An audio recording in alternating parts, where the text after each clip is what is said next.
Hello, everyone. Welcome to this episode of the Superhero Ethics Podcast. My name is Matthew Westfox. I'm one of your hosts. Joining me, as always, is Jacob. And we have a good topic tonight that we're really excited to talk to you guys about. One that Jacob came up with, but that I think there's a lot here we're going to dive into.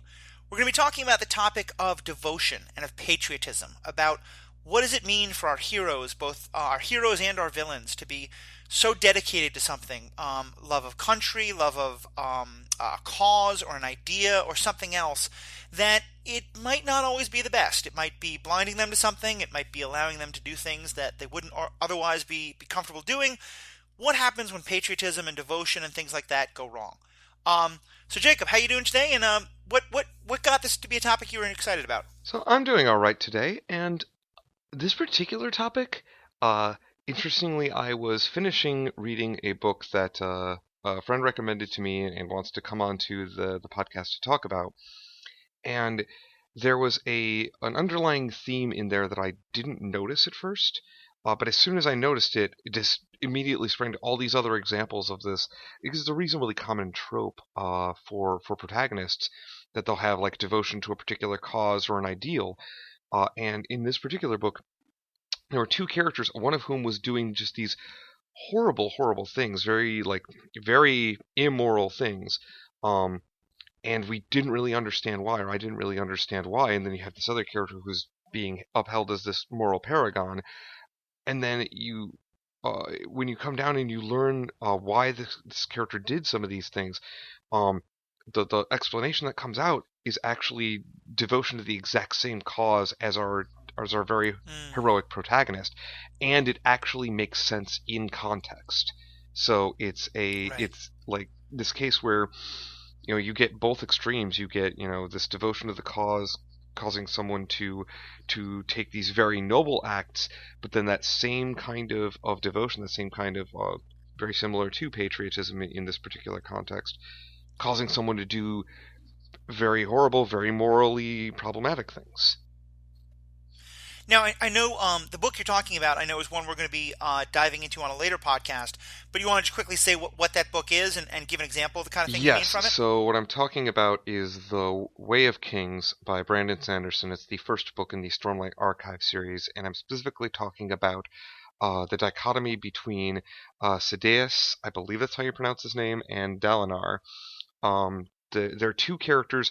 Sidious basically uses human life as if it were currency for warfare. Just throws life away in order to gain advantage. And Dalinar, on the other hand, is living by this code where he's like, I'm only going to make my men do things that I would be willing to do myself. So I'm not going to use people as human shields, for example, because I wouldn't do that myself. I wouldn't put myself through that. But they're both doing these things because they want to put an end to this war of vengeance that they've started for their king that has been assassinated. So they're both trying to put an end to the war expediently. And it's just the way that they choose to go about it, the actions they choose to take with regard to that cause are radically different in terms of their ethical integrity, I guess. No, I think that makes good sense, and I think the word integrity there is a really good one, because I know that when you told me about this topic, I got really excited, because I think it is one that it comes up in so many of the things that we look at in our media and in superhero stories and the like. And it's also one that comes up so often in our own world. I mean, I know a lot of the times when I'm looking at some of the worst people in our government or in politics or things like that, I often start with, I can understand the cause they're coming from. Like the whole time, so much of the debates over foreign policy and things like that, I can understand the desire to keep the country safe and to keep people in our country safe. It's just the things that people are willing to do for those causes, and the way that those causes seem to blind people sometimes to well, I like your word integrity so much, to going against their own values. And I think that's, to me, one of the most interesting parts of all this is what happens when the cause you believe in sort of makes you do things that, if you were able to sort of step back from yourself, you might find really questionable. I particularly like that going against your own values point. That's an excellent way of putting it, where where this kind of devotion that we're talking about, when it gives problems, it often is that it makes you betray your own sense of morality for the greater good, Right. right? Well, and that's maybe a really good place to start because we kind of talked about some specific issues here, but I'm actually going to throw us a little off track just from the very beginning and ask something a little different, which is I think one of the biggest problems that will come up with something like this is when a cause becomes so important to you that you stop asking questions about it. Um, and it is kind of what you're saying about how, like, to me, I think what I want out of my heroes, what I want out of the superhero stories that I watch, is to see characters who are self-questioning, who are asking themselves, I have this great amount of power, and now I have to ask, Batman says to himself, like, I can't kill. Superman says, I have to follow the law. Like, our heroes tend to have a code of some kind about when are they or are they not allowed to use their powers. And I think kind of one of the problems we're talking about is when you become so devoted to a cause that you stop asking those kind of questions. Um, and so I'd maybe start there. Like, is there examples you think of I don't know, we talk a bunch about, but an example you can think of one where the person is so devoted to that cause that they stop doing that kind of self-questioning. Well, there are quite a few examples. I think off the top of my head, because as you were talking, there was one that immediately sprang to mind, um, and now I have subsequently lost it. So, um, it's a very common trope. Why am I not thinking of this? Where a character um, starts down this kind of rabbit hole where they're like they've got it in their head that what they're doing is just, and or what their end goal is just, and then they start to justify betraying their own precepts, their own moral precepts, because ultimately the outcome is just. The ends begin to justify the means. So I Um, can throw in that I would say, which is sure. probably my favorite villain that we've seen in any of these shows, Kingpin from Daredevil. Um, Oh, yes, that is a perfect example. Yeah, go on. part of what I think makes Kingpin such a fascinating character, and I think such a good character, and makes that the first season of Daredevil such a good show, is he is just a little bit away from being the protagonist of that show. I mean, I so badly identify with him. Like, I so strongly both identify with him and can relate to where he's coming from. That he has had this incredibly troubled childhood, ruined by, the alcoholism and physical violence of his father, and seeing a city where people like his father were kind of allowed to flourish and were allowed to beat him and allowed to beat his mother, and there was nothing he could do. And so he has this incredible desire for order and for structure and to make his city safe. And I get that. I can get that goal. And what I think is so powerful is the way the show demonstrates that he is so focused on that desire that somewhere along the way he stops being able to recognize that what he is doing is adding to everything else. He is adding to the chaos of the city, adding to the criminality of the city, adding to the number of people experiencing things like what his mother did and what he did as a child. And he just doesn't see it because he's so focused on that cause. Right. Take a look at I remembered. Take a look at Prince Zuko from Avatar: The Last Airbender Oh, yeah, as a that's another good great one. example. Because in the first couple seasons, Zuko is relentless in his pursuit of the Avatar. Uh, his goal there is to restore his honor and return home with open arms. His father will welcome him with open arms as long as he has the Avatar in tow. Is the idea. Um, and it not only sort of blinds him to making the right decisions in a lot of cases. There's one point where he's on the run, and decides to take advantage of a family's hospitality. He takes advantage of a family's hospitality, and then steals their ostrich Yep. thingy. I forget the name of the animal, but like It's a he Pokemon animal like everything else in the yes, yes, Avatar world. he steals their Pokemon, and then goes off with it, even though everything that had been done to the up to that point, they had showed such compassion and such kindness, and his uncle even questions him on it, and he goes, it's just like, nope, what he's got it in his head that whatever he does in the advancement of his own goals is justifiable. Yeah. Well, and to me, there's something really tragic about both of those stories, and I think a lot of those stories, because, as I said, I think in both cases, those characters could be heroes if they weren't so lost in that devotion, because their goals are ones that we completely support in a lot of ways. I mean, not quite so much with Zuko, but somewhat. Um, but with a lot of these stories, I think that there is that element of tragedy, and I think it makes it powerful because Hmm. this to me is the very opposite of the mustache twirler. This is someone for whom their goals are 100% I can support. And I want to keep going further into some of the specific issues and problems with devotion, but I realize we jumped in so fast I didn't get to ask the first kind of overarching question I wanted to, which is to back up a second, is this kind of devotion and patriotism and things like that, are they always problems? Are there times when we can think of where sort of devotion, even in the extreme, can be a good thing? Well, I think it's important because that's a great question to ask, and I think it's important to separate those two ideas a little bit because I think there are two distinct ideas. Mm, There's the idea of being devoted to a cause or patriotic to your nation, um, and there is the idea of using that to justify action, like any action. And I think you can. They don't always necessarily go hand in hand. One is a danger of the other.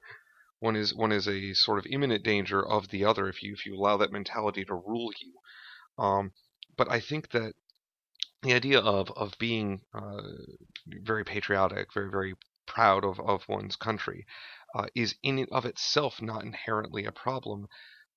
But those cases where those that the devotion to your cause or devotion to your nation, um, where it becomes a problem is when it causes you to take any action and justify it as, well, this is advancing this cause, this ideal, and therefore is just. yeah. I think I'm with you there, and I think my favorite example of this is Captain America. Because Captain Mhm. America, I think, is clearly, I mean, his very name and his outfit and everything else, he is meant to be a symbol of devotion to American patriotism and to the idea of American ideals and American justice and what is right and good about the United States of America. Um, but I think it's very interesting that the way the character has been written, they've sort of shown him on both sides of this. Um, that there have been times where he has been a little bit too sort of like trusting of his superiors and trusting of the American system, and that if American officials and leaders are saying it, then it must be right. But that much more often he is taking what I think is kind of the healthiest approach to this, which is that he is always still questioning because his devotion is not to the American government or the American president or even the American people. It's to the American ideals. And he is so often willing to say, I am deeply devoted to this thing, but the sort of like the things that are supposed to be symbols of the thing I'm devoted to are not actually doing their job. The American leaders are not acting in the, uh, you know, best interests of the American values, and so I'm actually going to go against them. Um, Right. and I think that to me is kind of a perfect example of what I would like to see of what does it mean to be devoted to a cause, but not get that confused with the symbols of the cause and the sort of people who claim to be the arbitrators of that cause, if that makes Right. sense.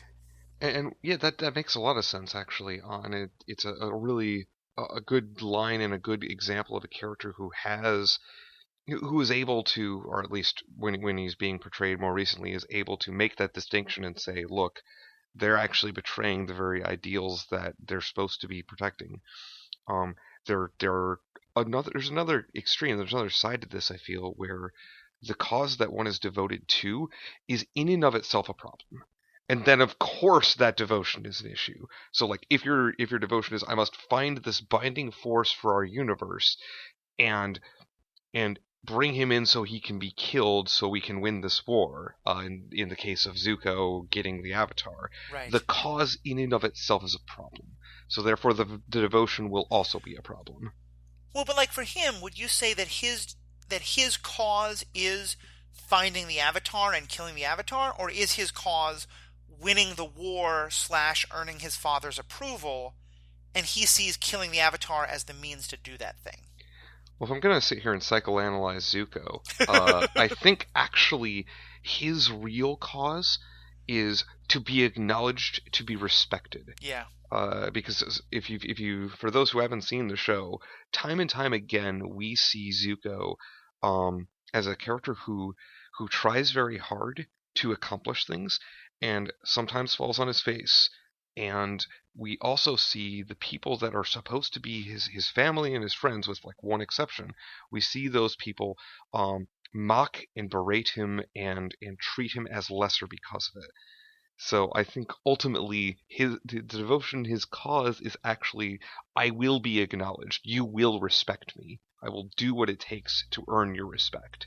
well, and that actually leads me to a really interesting idea with this that I hadn't even thought of as we were writing the outline for this, but that it's, to me, one of the things that can most often make devotion to a cause become really unhealthy is when it is in some regard sort of making up for some other thing that your person is lacking, in terms of like self-respect or respect from others, or love of self or love from others or things like that. That when the cause becomes the thing that fills an emptiness in a person, that makes it a lot easier for that cause to be all you think about and all you care about, and not to be something you question. Absolutely. Yeah, absolutely. Because you were broken to begin with, Right. right? And that's not going to fix you. Yeah. And we often talk about like how drugs or alcohol or other addictions, or sort of codependency, things like that can be things that people use to try to fill sort of an internal hole. And I think devotion and patriotism can absolutely be one. And here I would go to at some later point where I should say we're going to be spoiling a lot of things on this show. Hopefully we'll put some in the notes to list all the things we're spoiling. But one, and I know we're doing a full episode in a couple of weeks on the Punisher, but I do think the Punisher does a great example of showing this, of how, and I think we'll later on this episode talk about how in the character of Frank Castle himself, we see examples of his own devotion. But in this regard, that there's another character in the show, the Punisher. He's a much younger man. Do you remember the name of the character I'm talking about? The one who winds up blowing himself up? Oh my goodness. Yeah, the guy who's got a mostly shaved head, and he's clearly deeply troubled by his experiences as a soldier, and ultimately resorts to terrorism Right. because he doesn't yeah, because he feels like his country has betrayed him. Well, and we're both blanking on his name, unfortunately. But then I'm sure you all tweeted us the what the right name is. But he, I think, is an example of someone who obviously is having real personal problems. I think some kind of PTSD, although hard to diagnose a character, and I certainly would never claim to be an expert. But he, and just a real, he is deeply missing the camaraderie and the order and the structure that he got from the military. And in a lot of ways, the sort of the cause that he winds up falling into of anger at the system and anger at the government and his own sort of personal crusade, I think the show does a really good example of showing that's happening because he has this real sort of personal issue that he's dealing with that he doesn't get the help for that he needs. And this fanatical devotion to the cause becomes what he uses to fill that for himself. Lewis. The Lewis, character's that's name it. is Thank you. Lewis. Sorry, it was bugging me, so I Yep, looked it up. I understand. Well, so for you, Jacob, what's another example, or what's another kind of issue that can come up with this kind of devotion? So we kind of went into the what it can cause you to do, and how you can it can be a problem when it makes you start justifying every action that you take. Yep. But there's also, and you kind of hinted at this with your Captain America example, but in the reverse, those cases where the devotion to the cause blinds you to the problems with the cause itself. Yeah. Which again, Zuko's a good example of, but another one I'm going to throw out there because I love talking about the show, as the character of Londo Mollari from Babylon 5. Yep.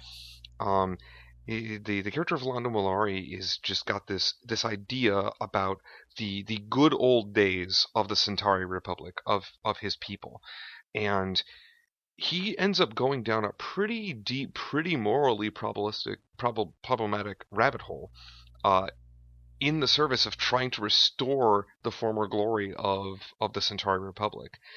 And he, each step along the way, just doesn't realize that the glory days of the Republic were when his society was incredibly imperialistic and very xenophobic or in a lot of cases racist. They had enslaved an entire race to do their bidding for them, like, and clearly all he can see is just the rose tinted.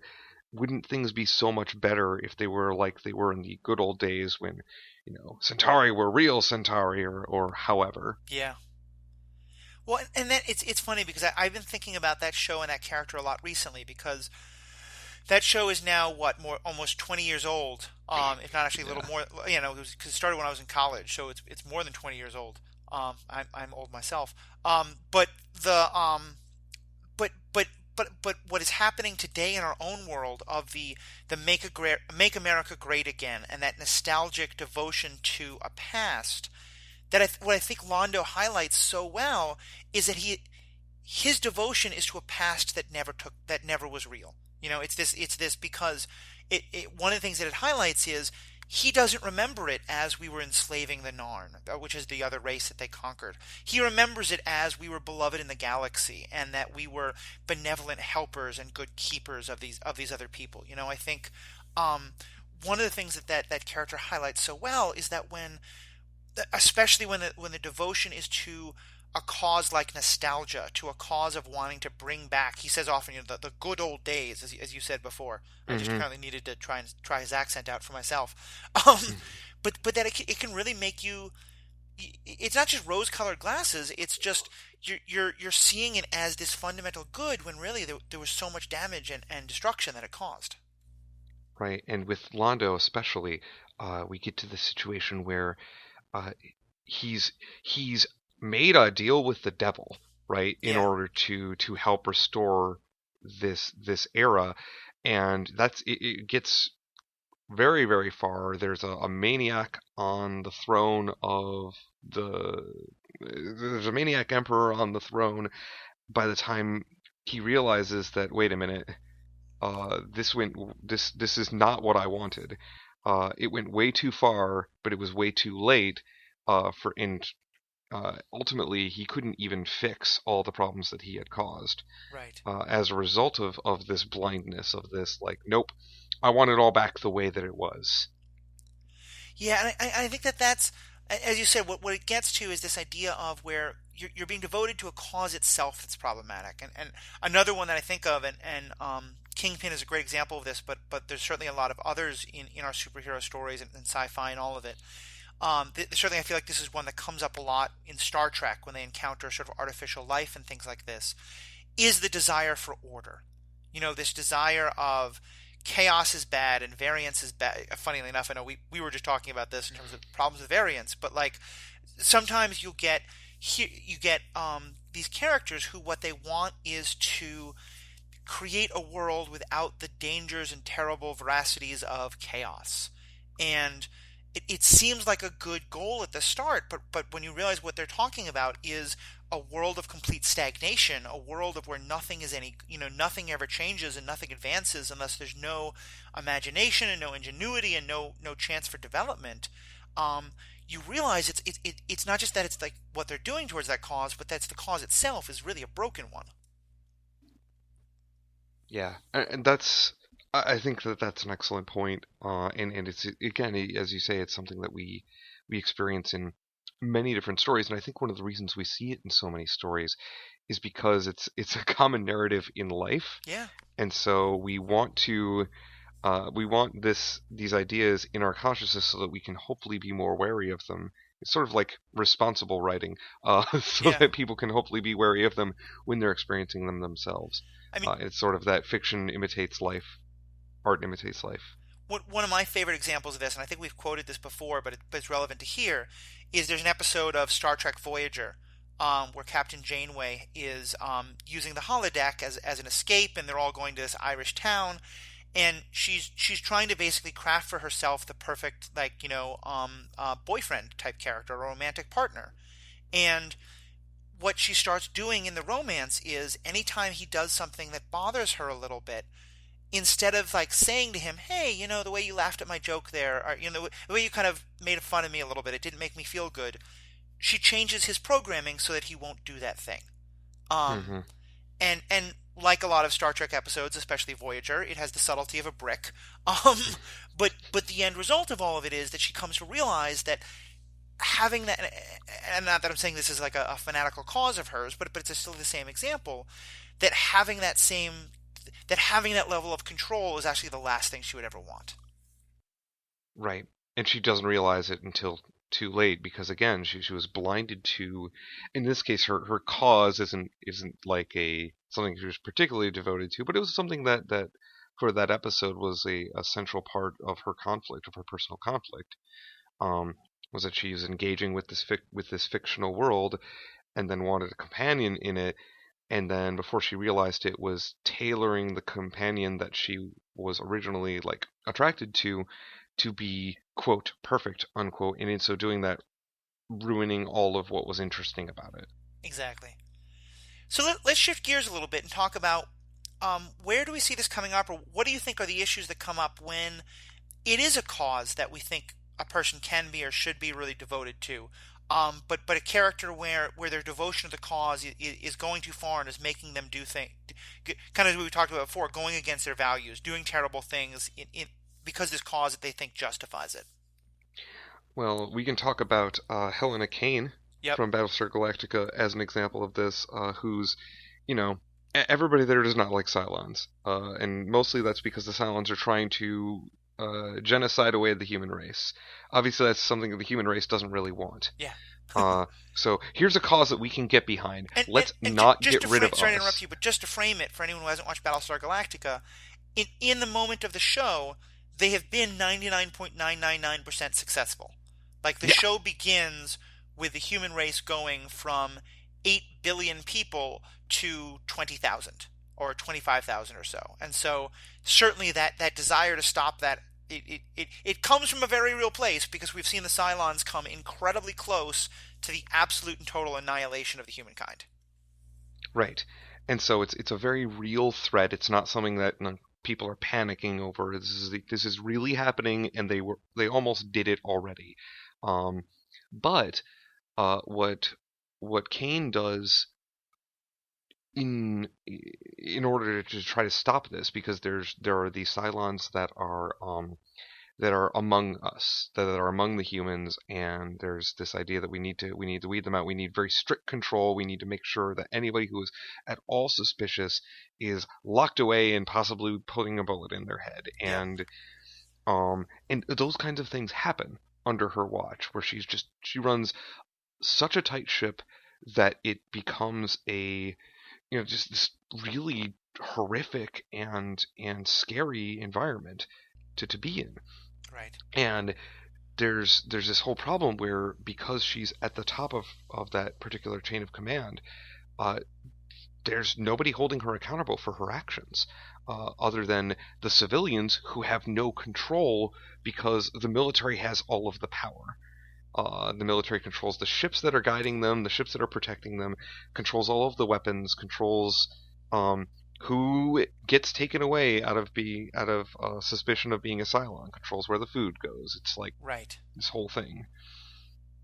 Yeah, and I think she's a very good example of this because again, there I can 100% support her goals and her causes, and even to the point where, and again, spoilers for Battlestar Galactica, when we meet her, our own heroes who are primarily on different ships, who didn't know even that she was still alive until I think it's the second or third season, um, they are in a still a good deal of military discipline, but a somewhat looser situation, and a situation in which they are not being anywhere near as rigid and anywhere near as fearful and anywhere near as horrific as Admiral Kane, Helena Kane is.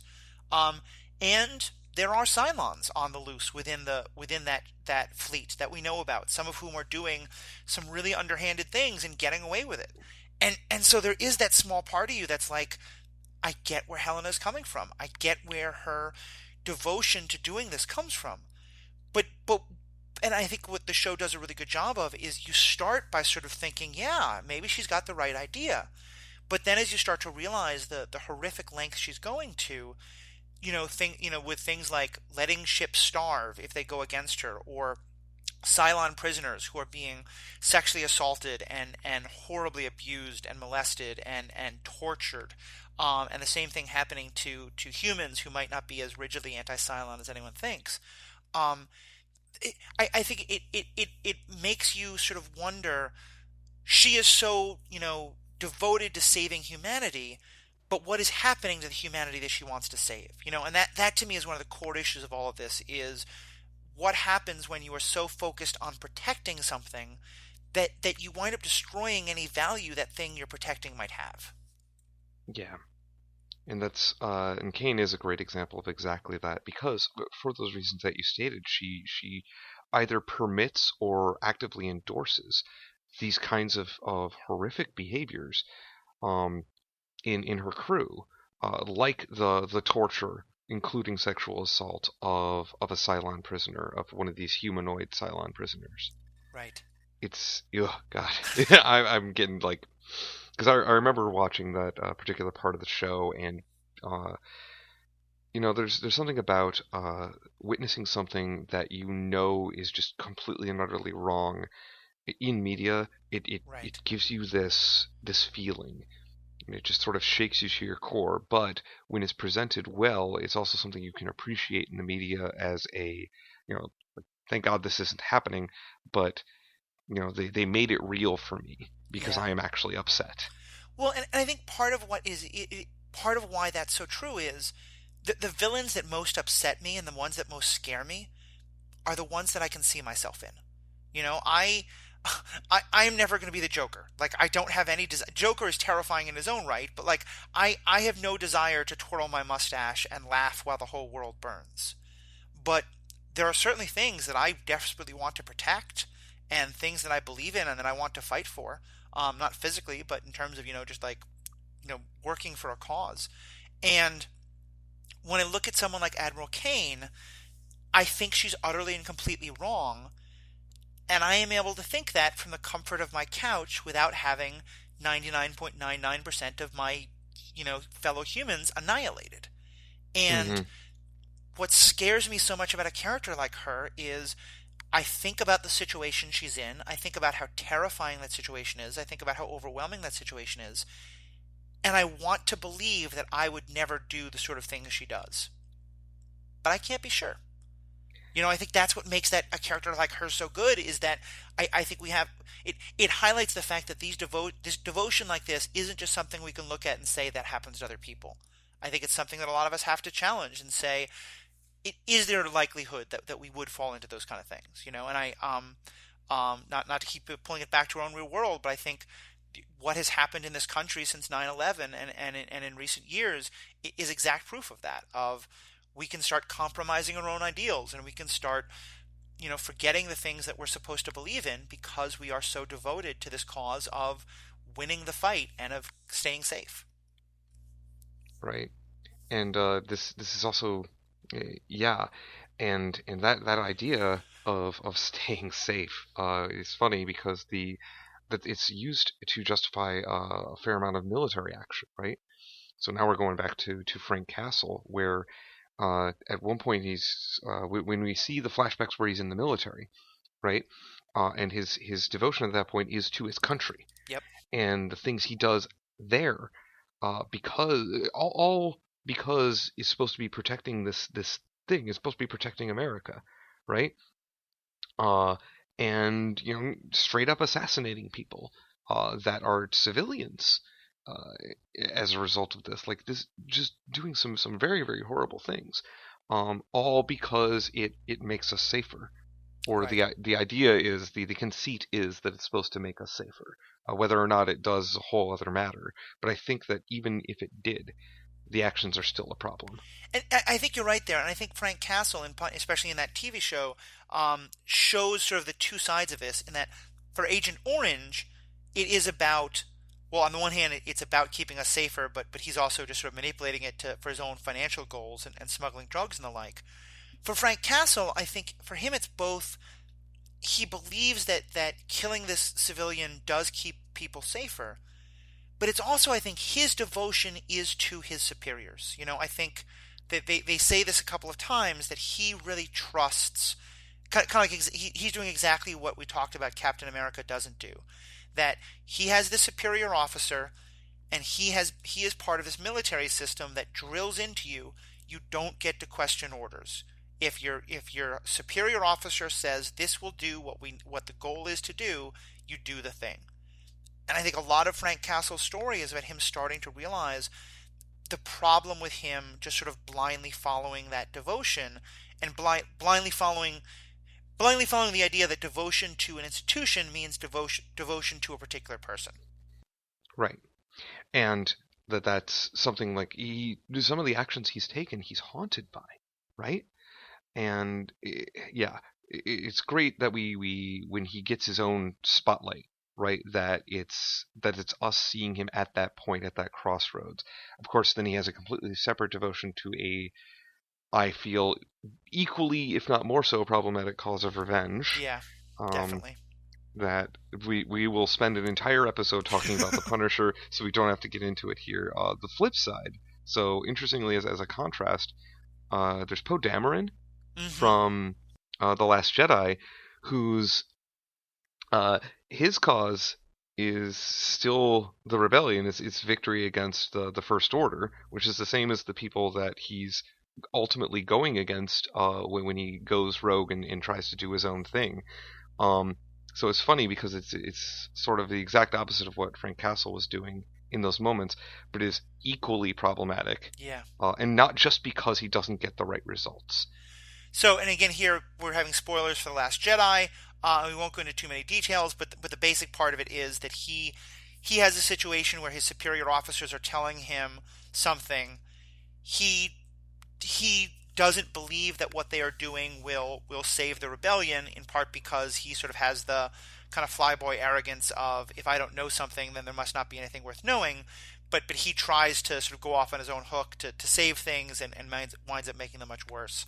Um, and I think that's an equally important example, because it's, again, it's about the way in which the devotion there can blind a person, can make you not see the larger problems beyond just your own particular perspective. Yeah, and can make you ignore the input of others that have the same interest, that want to help the same cause that you are devoted to, right? That you're trying to advance. Um, because you get in this character gets it in their head that whatever they're doing, whatever they've decided they need to do, that is correct, and they start ignoring input from their allies. Right. And that's the mistake I feel that Poe makes, is that he doesn't believe that his allies are as devoted as he is, and Right. so therefore they're obviously making the wrong decision. Uh, What? and there's this whole thing about him trying to act like a hero rather than be a hero. But again, Mm-hmm. we have something scheduled for talking about Last Jedi too, so I don't want Yep. to go too far into it. Well, and I think that's a really good point, because to me this brings up one of my something I obviously talk about on this show a lot. I talked about it from the very beginning of this podcast and the blog, which is the idea of accountability. To me, one of the scariest things about being so devoted to a cause that you stop, like, asking yourself, are the things I'm doing for the cause still okay? Is you're no longer being accountable to anyone but your own devotion. You know, that what I always want to see is someone who is willing to check in with their friends, to check in with and oddly enough, although it's not the best in some ways, one of the shows I think that does this so well, and where the characters do this so well, is the CW show of Arrow. Because what Arrow has established quite well is that they have a whole team of people, all of whom are very devoted to the causes they believe in. And their causes are mostly the same, although they differ in a few ways. But there's a number of instances where some of them, especially Oliver, but sometimes one of the others, starts to fall into one of these kind of things where they are so focused on the cause that they're not seeing how much damage they're causing, that they're not seeing that they are straight up killing people just because they believe that the people are bad, or in Oliver's words, have failed the city or something like that. And the rest of the team holds them accountable. And not always, but often those characters are at least willing to once they've had a little sense slapped into them, step back and say, okay, you have more perspective than I do. You can see this better than I do, so I'm going to trust you.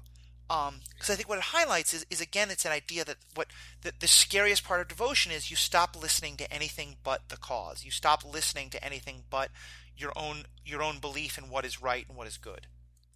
Right? Even when, and so this is we're going to use another CW example. So we should the check should be in the mail for the CW, right? Yep. Any day now we're going to get something. Um, but even when somebody who is equally invested is telling you that this is not the way to do things, I'm talking specifically about Supernatural. Um, so Supernatural has this ongoing story of Sam and Dean Winchester, the people who will do anything at all. They will. There's no low below which they will not sink Mm, in order to keep each other alive, in order to keep their family together. And it's, so, sometimes that's very beautiful, sometimes it's very heartbreaking, and sometimes it is exceptionally problematic yeah. in what it has our characters doing. They unleash like effectively anti-God on the world, Oh like wow. they unleash God's sister on the world, who's really pissed at God. Um, like in or because otherwise one of them's gonna die, and that was just not acceptable. Yeah.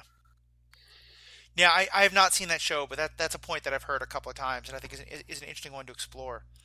Um, Another one, and I'm going off outline here, but I think what you're talking about, and what we're talking about especially earlier with some of these characters brings to mind for me also is situations where a character is using a particular cause in some ways to justify their own personal feelings. Um,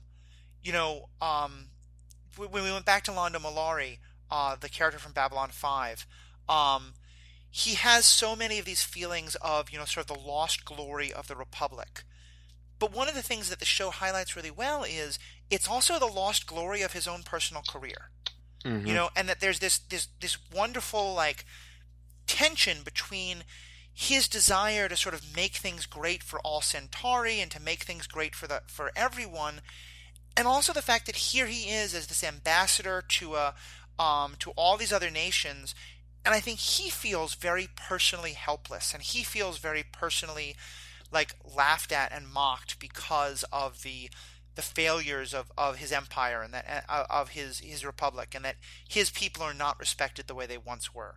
Um, and I think this is a one again that folks can easily relate to. That there are times when a personal desire for revenge becomes a need for national justice, or a personal fear or a personal vendetta can allow you to convince yourself that you're working for this much higher cause, patriotism or devotion, when really at the end of it it's just about your own personal motivations. Right, because yeah, exactly, because you get it, the character gets it in their head that uh it's the same kind of idea, right, where they're justifying their actions not as being for themselves but for this greater ideal. But really, when you get right down to it, they are in fact doing it for themselves, but it helps them justify their actions. Right. When if they were doing it just for them, they probably couldn't justify it to themselves. Yeah. And so this idea of the cause as being sacrosanct, or the cause as being something that, okay, this is an idea that is bigger than me, and therefore I can do things that that for me personally aren't okay, but it's okay because I'm doing it for this larger thing, Yeah. this bigger, more important idea. I'm doing it for country, or I'm doing it for to keep all of my people safe, or to get my people home, to get my crew home, going back to Voyager. Hmm. Some of the things that Janeway does in Star Trek Voyager, and it's not just Janeway. I'm picking on her because she's the captain, she's the one in authority, and I feel a very nuanced and interesting character. Um, Depending on who's writing the episode that day, Yeah. uh, Also very true. which is an issue I will take offline about Star Trek Voyager. But I love Kate Mulgrew, and I love her performance in the role. Uh, but there are things that she does at one point to get her people home that she would never in a million years have done if that weren't on the line, right? And Right. it's she betrays a lot of principles that she starts off the series with, and it's just this like progressive spiral into okay, what are you willing to do now?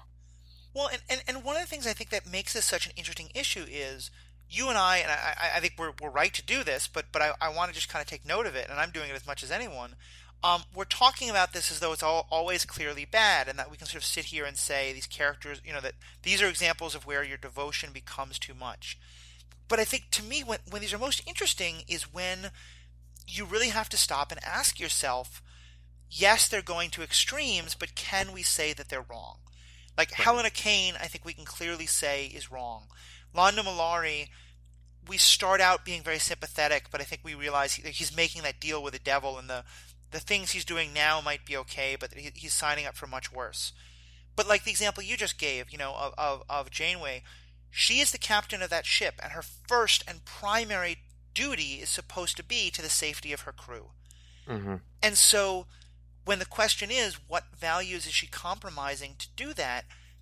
I think there's a real question about, is it okay to compromise some values? Or like when you were talking about Supernatural, again, I haven't seen the show, and yes, unleashing a evil god is probably a bridge too far for almost anything.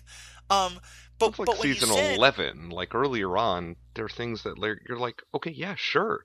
That seems problematic, but this is somebody who matters. This is somebody who's going to make a difference, yeah, and maybe it's okay in this case to do it. because like what you said of, because the terrible things they're willing to do to save the life of their family, my first thought is, well, if there's anything that's okay to do some terrible things to, it is to save the lives of your family. Um, but I think to me, that's when these questions get the most interesting, is when we really have to wrestle with that and ask ourselves, and it can go back to one of my favorite stories when I'm always bringing up, which is Marvel's Civil War, where I think part of what makes that the conflict at the heart of Civil War so good is that both Cap and Tony have very legitimate causes. And both of them are maybe just a little bit too devoted to those causes. And I think most people would say Tony a little bit more so, and that's a debate for another time. But in both cases, we so believe in their devotion. And I think it's easy to say, well, it is bad when you become so devoted to a cause that allows you to do things that aren't justifiable. But I think really important to that is the idea that finding that line is a very difficult thing to do. So yes, those stories are particularly interesting, where the line is very difficult to find because either the cause is something that is really difficult to not justify, or where the cause is at least enough of a enough of a what's the word that I want to use? It's strong enough, it's important enough that you feel like there has to be some gray area because of these circumstances, in because these choices sort of have to be made. Specifically, I'm thinking of the example of the show The Hundred, where the cause is basically people surviving. The humanity, what little is left of humanity in this dystopian post-apocalyptic world, um, and what's left of their culture and their society surviving when there are factions of humans that are fighting each other, right? And there's so few of them left, and they're trying to avoid yet another extinction level event, but there's more to it beyond that. And so sometimes what the characters end up doing Mm, they end up killing a lot of people in order to save a lot of people. right. Um, and there's one point in the show where something's happening and there's a very real chance that only 100 people are going to be able to survive. Again, so like the number to the 100 comes up for the second time. The first time is 100 people sent to the ground. Um, this time there's a second extinction level event that's happening. A bunch of reactors are gonna breach. And it's the radiation level is going to be too high for anybody to survive. And they have Yeah. this building a building and resources to sustain 100 people for long enough for the radiation to dissipate. and they have to, and a character has to Wow. pick the 100 people that write them down on a list. Okay, these are the 100 people, Mm. um, and decide how that is going to be done. Whether it should be entirely by lottery, or whether it's like, look, we need to choose people who can maintain these systems that are going to support life. We need people who are strong leaders. We need people who know what to do with the food, or how to deal with our water supply appropriately. Oh, And that wow. means that, and we need people, and this one was very, very hard to take, but we need people who aren't a liability due to their medical conditions. uh, and yeah, like, just, these are wretched decisions, right? This sounds horrible, but in this case it's like, that, like, it's either everybody dies or everybody sans these few people die, and the selection of those few people has to be done in this incredibly pragmatic way, even though it's just unconscionable to be like, I'm sorry, your family has a history of this illness, Oh, or wow. you can't have children, so you don't get. Oh God, it's so bad, but Well, and I think that's a really interesting point because it again, I haven't seen the 100, but it from what you're describing it raises an issue that I think becomes so vital to a lot of these questions. It's one that I think Battlestar Galactica raises really well, which is this idea of even when you are totally devoted to that cause, even when the cause is something as basic as survival, is there a point at which you should question the cause? You know, a number of times throughout the course of Battlestar Galactica, our characters recognize that they are on the verge of possible extinction as a human race, and they're asking themselves, you know, what are the things we would have to do in order to survive as a human race, and are they justified? Like is it ever possible that the extinction might actually be better than the other thing? And they almost always, you know, they always wind up deciding, like, you know, saving the human race makes sense, but they still have to ask the question. And I think, like, in a situation like what you're talking about there, like, there's a part of me that would wonder, like, if the only thing we can do to save the human race is to literally have to divide up the worth of humanity based on their value in a post-apocalyptic world, like, is humanity under that circumstance worth saving, or saving in that variety? I don't think it's an easy question, yes or no, but I think it's a great question to have to ask.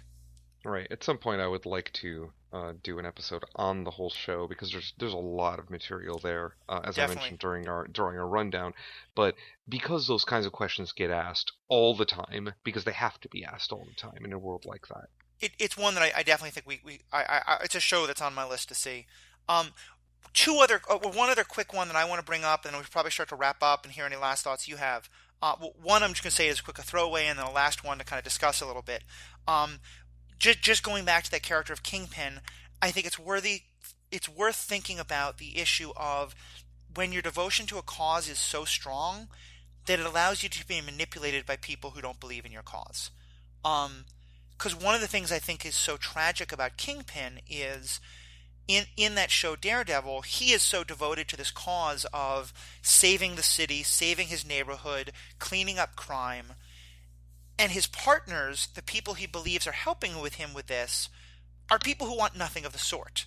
You know, they're part of this super mystical organization, the Hand, which has all of these other goals, and I think they never really have to explicitly say it, but they pretty clearly see him as a pawn, because their impression is that he is so devoted to that cause that they can pretty much convince him to do anything.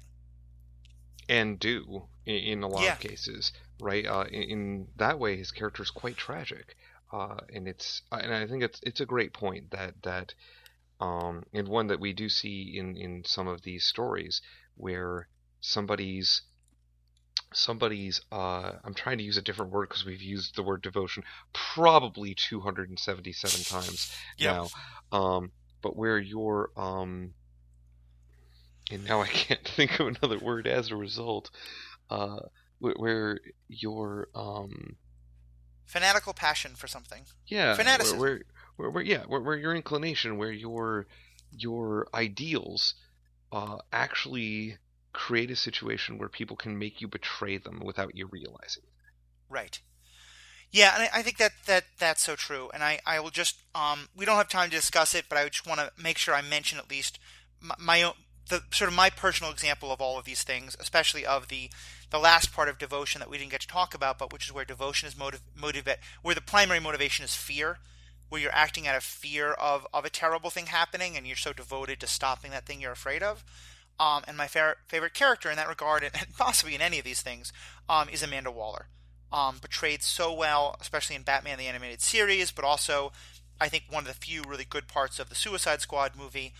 You know, she is a character who sees Superman come to Earth, sees the potential of Superman going bad, sees the other Kryptonians, and has a completely legitimate fear of these superpowers being turned against the people of Earth and the people of Earth being enslaved or wiped out.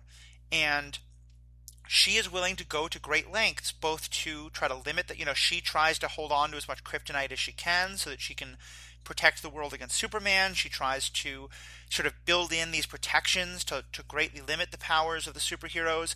And in the case of the Suicide Squad, she literally enslaves people and forces them to do her bidding to try and stop these great evils.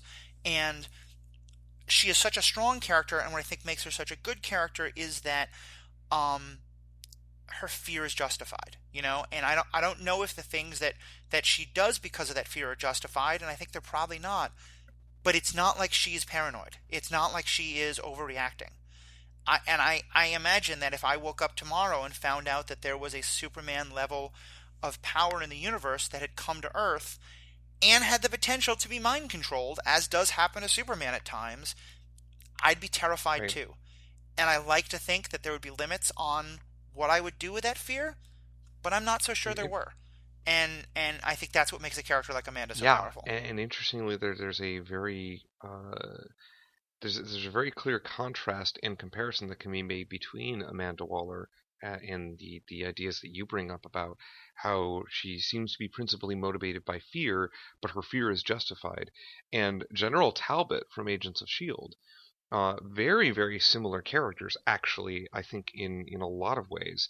At least my understanding, I haven't seen very much material with Amanda Waller in it, but what I have seen, they do strike me as similar characters from their motivation.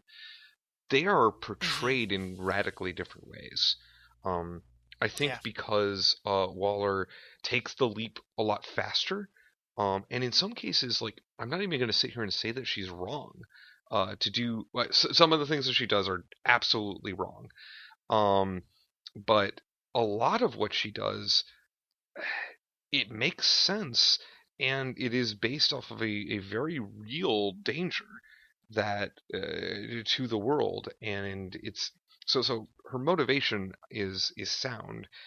It's just that obviously she's willing to cross a line that we don't want our heroes crossing those lines, right? We don't want our heroes enslaving Right. people. We don't want our heroes um, using people to their own purposes. Uh, so like we don't want Ozymandias from The Watchmen, right? Right. We want our heroes to be straightforward with us rather than manipulating the whole of society towards some end, right? To try to unify all of humanity or whatever by doing terrible things and killing a bunch of people. Yeah. No, I think you're right. And I think the General Talbot example is a really good one, and I think not coincidental because with both Shield and General Talbot and earlier Nick Fury, who is kind of in that same place where he's willing to try and use the Tesseract to make weapons, and Amanda Waller, like in those two different universes, all of those people that we're talking about are the non-powered humans who are doing their best to try to come up with the way to keep humanity safe or their country safe or their world safe from these new powers.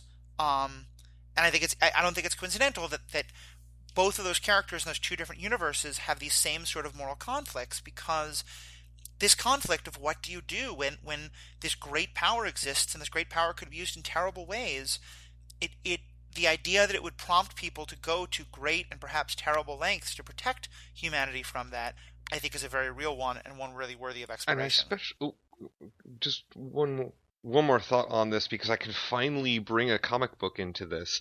Um, this is a graphic novel that I read, but it's a case where our sort of poster child for the non-powered hero in the DC universe, Batman in this case, right? Okay, one Hmm. could argue that he has two powers, one of which is money, and the other of which is always having the right tool for the right task whenever, and the third of which is world's greatest detective. But none of them are really superpowers.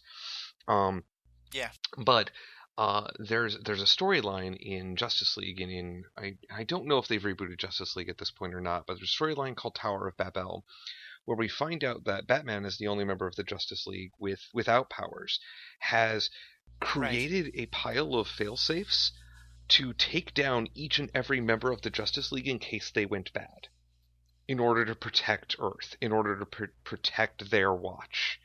Um, Right. and Tower of Babel's plotline comes about because one of the, I think it's Ra's al Ghul, finds this. Yes, I'm pretty sure he's the central villain of that particular plotline. Finds these failsafes and uses them and enacts all of them at once. Gets Wally West basically imprisoned within the Speed Force, if I recall correctly. He's like constantly vibrating and is in danger of dying as a result of it. Obviously, Hmm. Superman gets K bombed.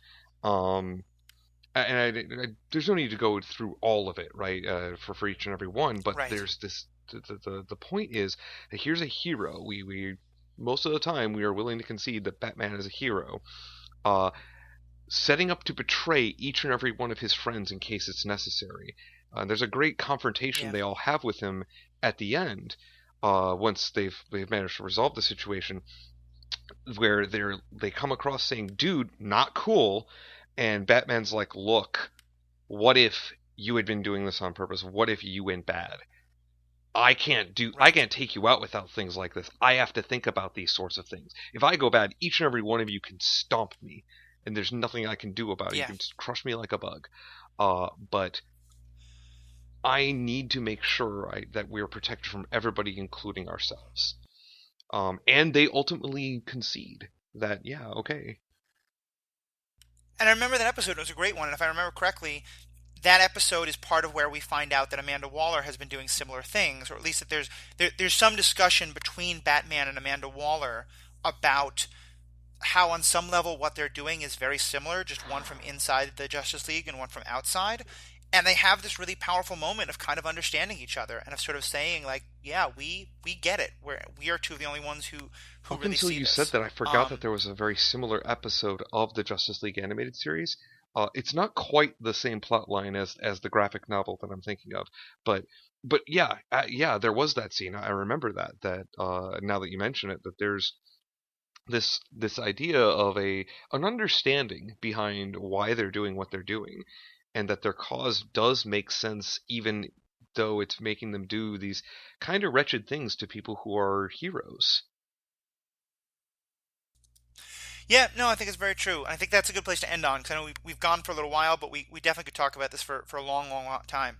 Um, and so, as always, I'd like to hear from you guys who are our listeners. What do you think about this? Are there other examples you can think of, particularly of heroes? Because I think it's most interesting when we look at a hero who, for the most part, we might agree with them, but then there's one part of their story where they become a little more sort of over their heads with their devotion, and or their patriotism or their fanaticism or whatever it is, to a cause, and it makes them really make problematic choices.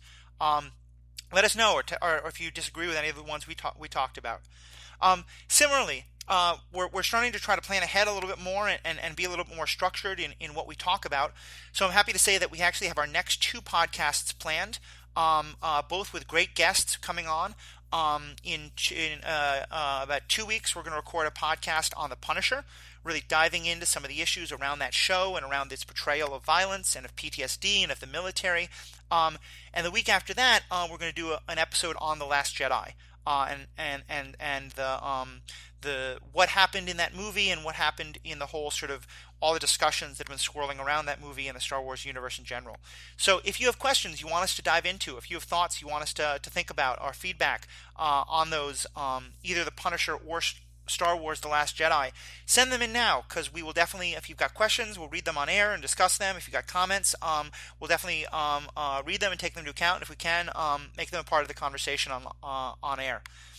You can, as always, find us on Twitter or on Facebook at Superhero Ethics. You can email us at superheroethics@gmail.com. And you can also just continue listening and continue sharing this with other people and continue helping to get the word out of the conversations we're having. So on behalf of myself, on behalf of Jacob, on behalf of all of you, thank all of you for being a part of this and listening, and have a great day. Take Bye-bye. care. So, in all of this, I never realized that I wanted this thing until we recorded this podcast, but now I really want to have a poster with Londo Mollari prominently displayed on it, captioned "Make Centauri Prime Great Again."